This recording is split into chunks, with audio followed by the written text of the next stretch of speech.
Imagine walking into a car dealership in America today. You see the sleek new models, all the tech, all the promise of a fresh start on the road, but then you see the price tag, and your heart sinks. That Honda Civic your parents bought for $18,000? It's now $30,000. That family SUV you've been saving for, add another $12,000 to what you budgeted last year. This isn't normal inflation. This is a price explosion that's locking millions of Americans out of new car ownership forever. Let's start with the numbers that dealerships absolutely don't want you to see. The average price of a new car in America has surged by 30% since 2019. According to Kelley Blue Book data, the average transaction price hit $48,000 in 2024, up from $37,000 just 5 years ago. That's an $11,000 increase that wages haven't matched. Pick any segment and the story is the same. Sedans up 25%, trucks up 35%, SUVs up 28%. But here's what's truly shocking. Entry-level cars are disappearing entirely from dealer lots across America. The Nissan Versa, once available for $14,000, now starts at $17,000. The Mitsubishi Mirage jumped from $14,000 to $18,000. And these are supposedly affordable cars. Want something family-sized? The Toyota Camry, that cost $25,000 in 2019, now demands $29,000 for the base model. Add any options, and you're looking at $35,000 to $40,000 for what used to be America's sensible family sedan.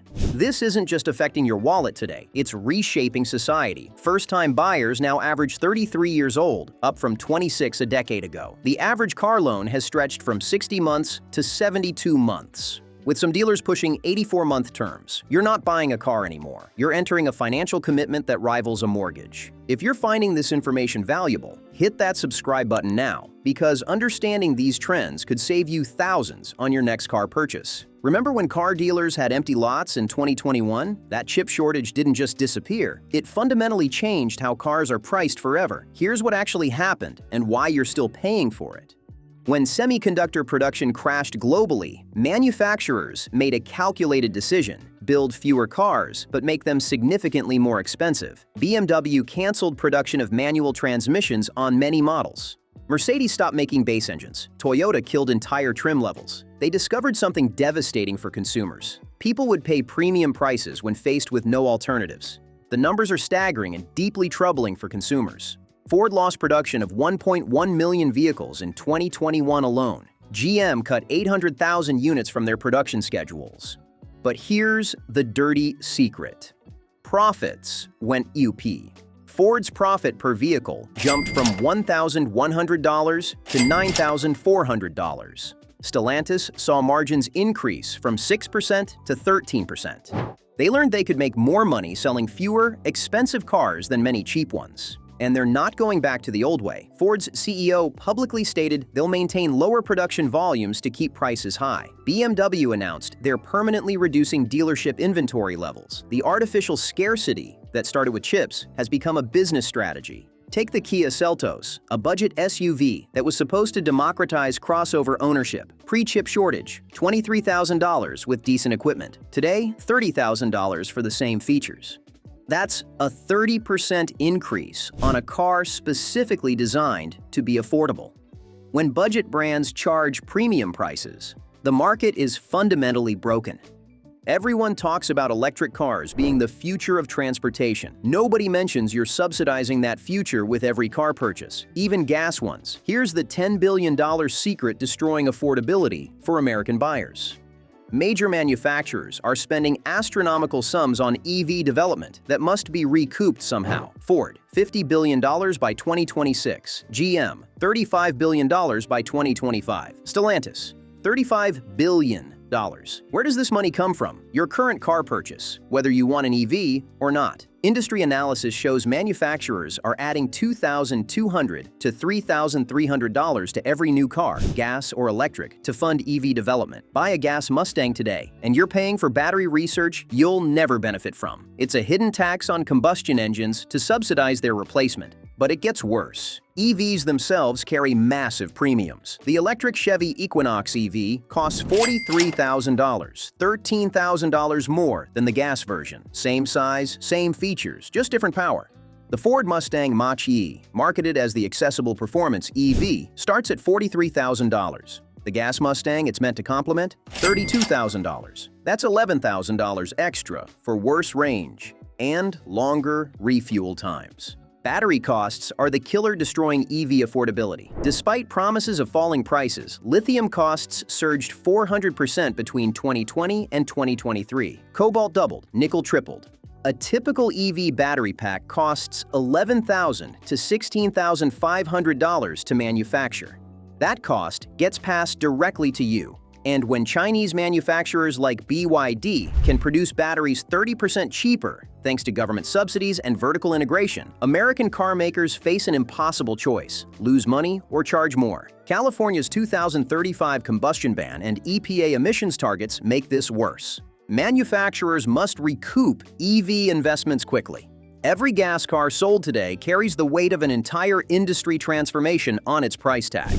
Your new car is safer than ever before. It's also $5,500 to $8,800 more expensive because of mandatory technology you might never actually use. Federal safety regulations now require every new car to have backup cameras, tire pressure monitoring, and electronic stability control.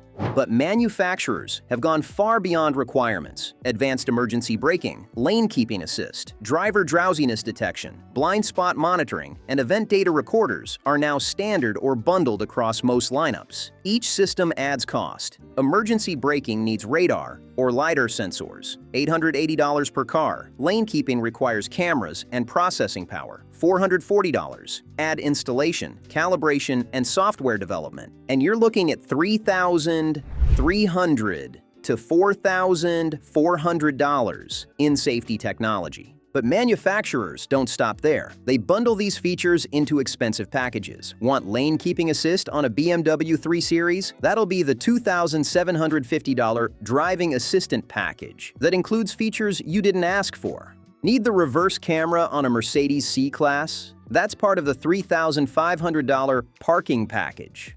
The real insult? Much of this technology is problematic. As documented by Consumer Reports and owner forums, lane-keeping systems often malfunction, yanking wheels unexpectedly. Speed limiters constantly beep false warnings. Driver monitoring systems trigger because you looked at your mirror too long. You're paying thousands for technology that often makes driving worse, not better. And when it breaks, a windshield replacement that used to cost $350 now runs $1,300 because of embedded cameras. A minor bumper scratch requiring sensor recalibration costs $880. A failed radar module? $2,200 plus programming. Your insurance premiums spike because simple repairs now cost fortunes. Here's a devastating truth that car manufacturers don't want you to know. Car manufacturers are intentionally killing cheap cars. It's not market forces, it's calculated corporate strategy, and you're the victim. Take the Ford Focus, once one of America's best-selling cars for decades, killed in 2018. Not because people stopped buying, Ford sold millions over the years, but profit margins on small cars average 3 to 5%.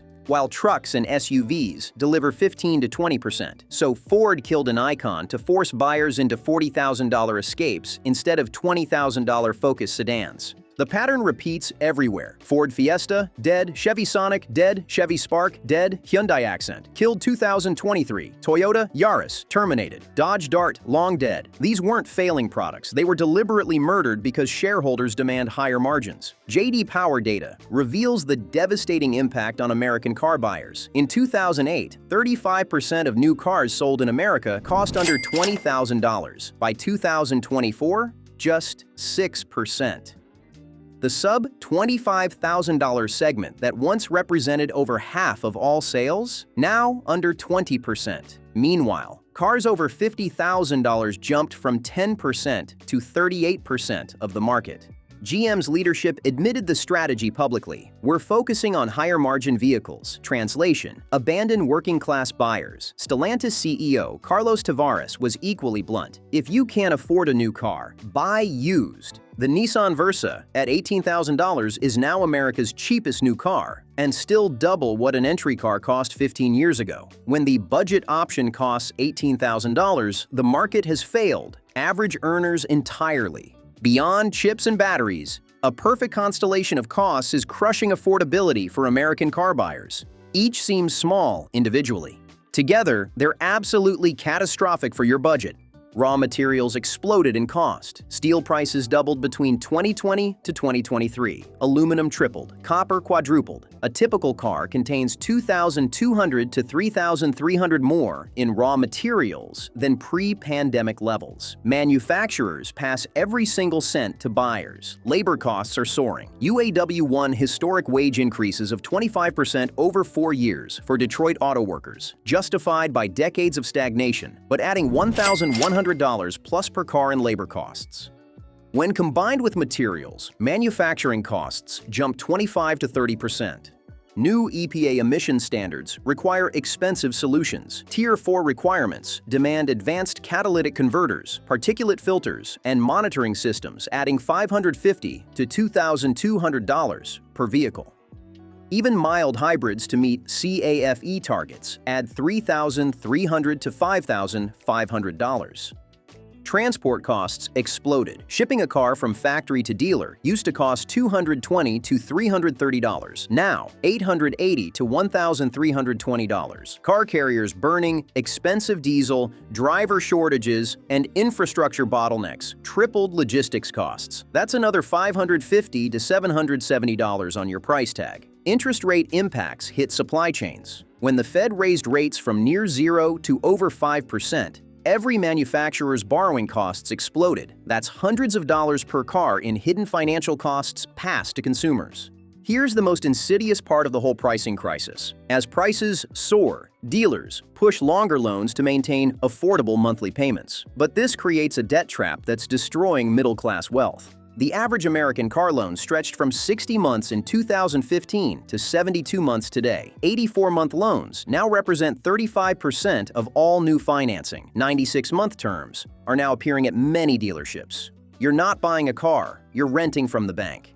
Let's expose the math. A $48,000 car with a 60-month loan at 7% interest costs $56,880 total. Stretched to 84 months, $63,500. That's $6,600 extra in pure interest. But dealers love it because monthly payments drop from $948 to $756, making unaffordable cars seem accessible. The depreciation disaster compounds this. Cars lose 50 to 60% of value in 5 years. With 84-month loans, you're underwater, owing more than it's worth for 5 to 6 years. Want to sell after 3 years? You'll owe $32,000 on a car worth $26,000. That $6,000 gap traps you in the loan. Lease deals marketed as affordable with low monthly payments are designed to trap you in perpetual payments. The residual payment at the end forces most into another lease. You never own anything, just pay forever.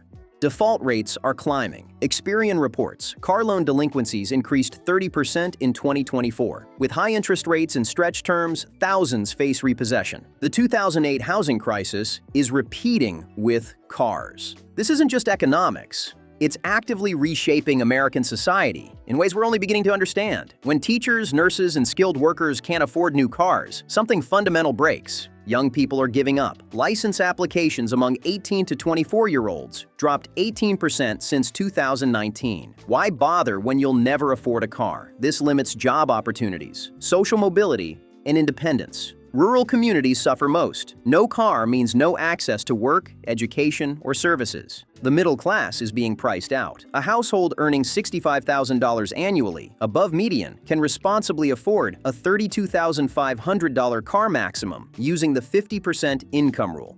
But average prices are $48,000. The math doesn't work. Either overextend financially or buy used. Used car prices exploded in response. 3-year-old cars that traditionally cost 50% of new now demand 70 to 75%. A 2021 Camry that listed for $28,000 still costs $24,000 used. When depreciation disappears, the traditional ownership ladder breaks. Social inequality widens. Wealthy buyers access subsidized company cars and tax breaks. Average earners face full prices plus interest. The poor are locked out entirely. Cars become class markers more than ever.